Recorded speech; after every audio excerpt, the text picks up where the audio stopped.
According to the Bible, every single person on the earth was born into the middle of a war.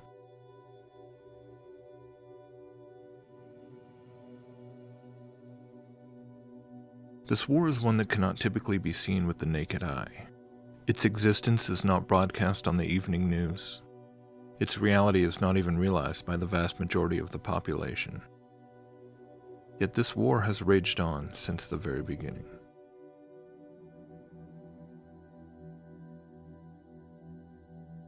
The first shot fired in this war had a devastating effect, when the serpent entered the garden and tempted the first man and woman to disobey God, falling into sin, and then death entered the world.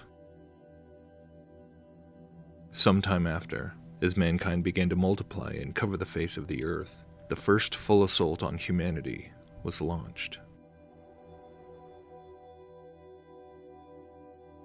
In a way, you could describe it as an alien invasion. But these invaders did not come from some distant galaxy, from some far-off star system.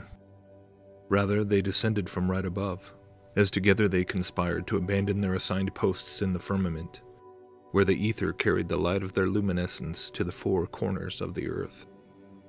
These watcher angels fell from their first estates that God had set for them, and they came down to terra firma, where they began a sort of colonization campaign.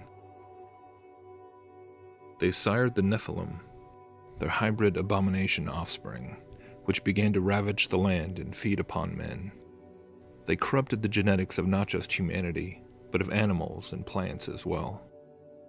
Using the knowledge they had been given by God to perform their original tasks in the heavens, they proceeded to teach mankind all sorts of forbidden things, in order to civilize them, to equip them in the building of cities, vast kingdoms, where these fallen angelic beings could rule as gods.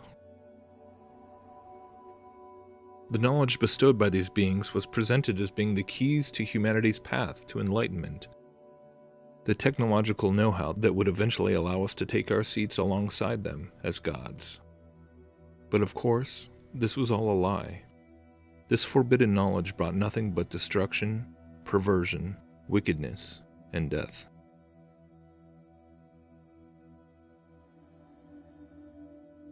God, the Creator, finally became so grieved by the immensity of the wickedness on the earth and the corruption of his creation that he decided to wipe it all out and begin again, sparing one single family and the animals which God brought to ride out the waters with them.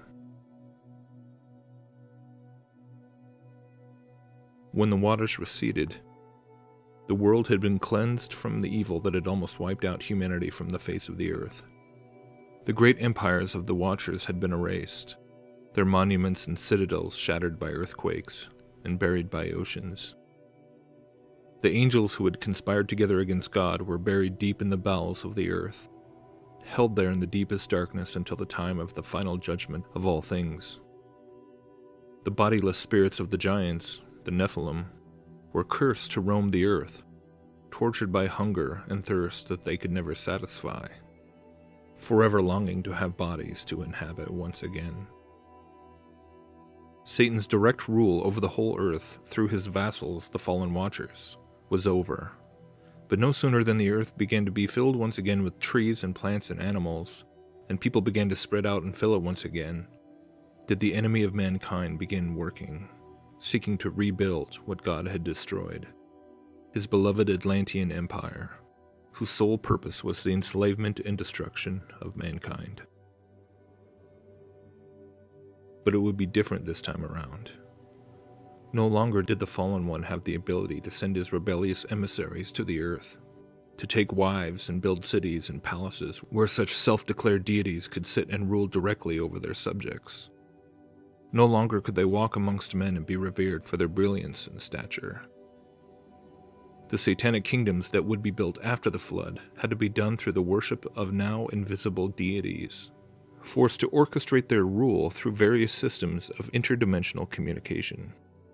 Since God had now bound them behind a spiritual veil, once again a spectrum of forbidden knowledge was disseminated amongst these newly reborn civilizations, in order to facilitate the connection between these civilizations and their demonic benefactors.